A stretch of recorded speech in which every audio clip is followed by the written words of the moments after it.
हर हर महादेव। प्राचीन काल में एक सेठ जी के 7 पुत्र थे। सातों के विवाह हो चुके थे। सबसे छोटे पुत्र की पत्नी श्रेष्ठ चरित्र की विदुषी और सुशील थी, परंतु उसके भाई नहीं था। एक दिन बड़ी बहू ने घर लिपने को पीली मिट्टी लाने के लिए सभी बहुओं को साथ चलने को कहा, तो सभी धलिया और खुरपी लेकर मिट्टी खोदने लगी। तभी वहां एक सर्प निकला, जिसे बड़ी बहू खुरपी से मारने लगी। यह देखकर छोटी बहू ने उसे रोकते हुए कहा, मत मारो इसे, यह बेचारा तो निरपराध है। यह सुनकर बड़ी बहू ने उसे नहीं मारा। तब सर्प एक ओर जा बैठा। तब छोटी बहू ने उससे कहा, हम अभी लौटकर आती हैं, तुम यहाँ से जाना मत। यह कहकर वह सबके साथ मिट्टी लेकर घर चली गई और वहाँ कामकाज में फंसकर सर्प से जो वादा किया था उसे भूल गई। उसे दूसरे दिन वह बात याद आई तो सबको साथ लेकर वहां पहुंची और सर्प को उस स्थान पर बैठा देखकर बोली, सर भैया नमस्कार। सर्प ने कहा, तू भैया कह चुकी है, इसलिए तुझे छोड़ देता हूँ, नहीं तो झूठी बात कहने के कारण तुझे अभी डस लेता। वह बोली, भैया मुझसे भूल हो गई, उसकी क्षमा मांगती हूँ। तब सर्प बोला, अच्छा तू आज से मेरी बहन हुई और मैं तेरा भाई हुआ, तुझे जो मांगना हो मांग ले। वह बोली, भैया मेरा कोई नहीं है, अच्छा हुआ जो तू मेरा भाई बन गया।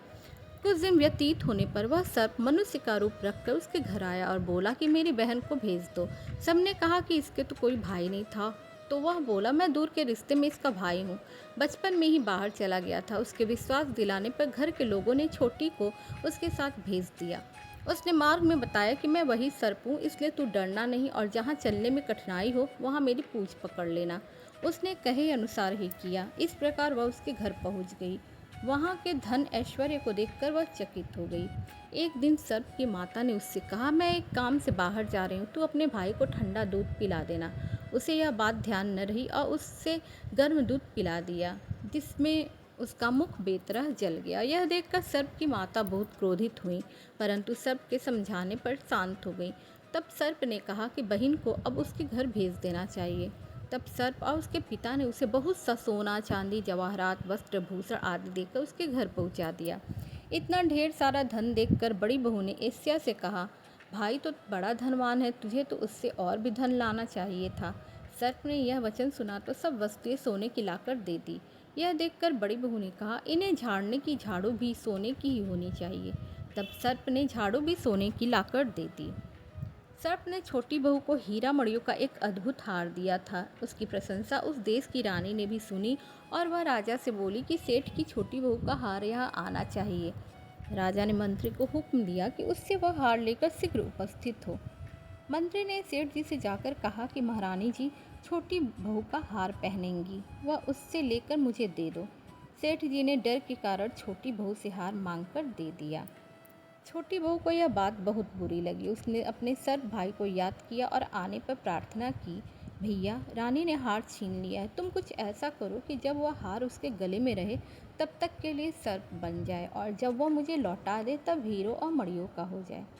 सर्प ने ठीक वैसा ही किया। जैसे ही रानी ने हार पहना वैसे ही वह सर्प बन गया। यह देखकर रानी चीख पड़ी और रोने लगी। यह देखकर राजा ने सेठ के पास खबर भेजी कि छोटी बहू को तुरंत भेजो। सेठ जी डर गए कि राजा न जाने क्या करेगा। वे स्वयं छोटी बहू को साथ लेकर उपस्थित हुए। राजा ने छोटी बहू से पूछा, तूने क्या जादू किया है, मैं तुझे दंड दूंगा।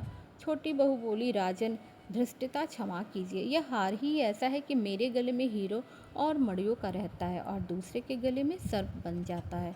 यह सुनकर राजा ने वह सर्प बना हार उसे देकर कहा, अभी पहन कर दिखाओ। छोटी बहू ने जैसे ही उसे पहना वैसे ही हीरो और मणियों का हो गया। यह देखकर राजा को उसकी बात का विश्वास हो गया और उसने प्रसन्न होकर उसे बहुत सी मुद्राएं भी दी।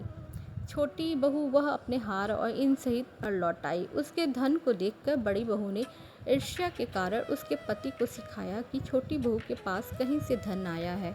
यह सुनकर उसके पति ने अपनी पत्नी को बुलाकर कहा, ठीक ठीक बताओ कि यह धन तुझे कौन देता है। तब वह सर्प को याद करने लगी। तब उसी समय सर्प ने प्रकट होकर कहा, यदि मेरी धर्म बहन के आचरण पर संदेह प्रकट करेगा तो मैं उसे खा लूँगा। यह सुनकर छोटी बहू का पति बहुत प्रसन्न हुआ और उसने सर्प देवता का बड़ा सत्कार किया। उसी दिन से नाग पंचमी का त्यौहार मनाया जाता है और स्त्रियां सर्प को भाई मानकर उसकी पूजा करती हैं। हर हर महादेव।